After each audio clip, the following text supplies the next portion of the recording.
My name is Ken Nieder, and I'm with Crossroads Resource Center in Minneapolis.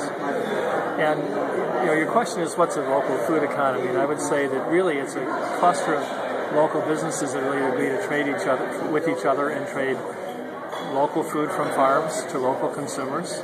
And that might include people who do processing or milling grain or turning apples into cider or turning peaches into frozen peaches to make pies with, to sell to schools or institutions that need to buy food on a weekly basis. It might well include people who do planning for food. It might well include people who really make sure that organic waste is taken out to a farm and composted to make fertility for the farms nearby. But it's a whole cluster of activity that works together to promote the wealth in the community and more community connection. And why is now a good time to start looking at that or start investing in a local food economy?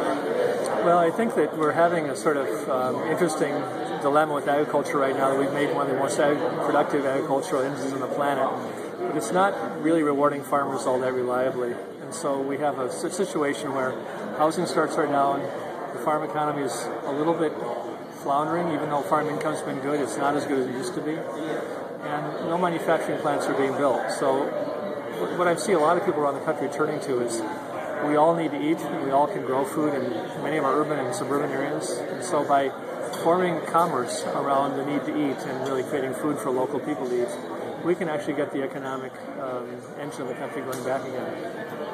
And one final question, even though this is way over time for you.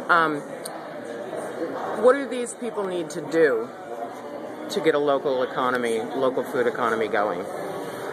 Well, I was meeting with farmers last night, and what impressed me was that you had a variety of farmers with different needs who all could sit down at the same table and said, I need something different from you, but we have reasons to work together. And maybe I don't have much to gain from this, but we've got to work together. And I think you've got incredible trust here that many regions don't have. You have soil that lends itself to farming on a small scale, which means it'll be easier for you to think about farms for local consumers. And the one question that everybody talked about was, we need some place that can aggregate produce from small farms and get into a big enough quantity that a prison or a hospital or a school or a retail store, grocery, can buy food in enough quantity to make it interesting for them to do that. The farms want to be small, but if 5 farms can put 25 cases of stuff together, you can have a big load that you can ship on a semi-truck to a buyer somewhere else.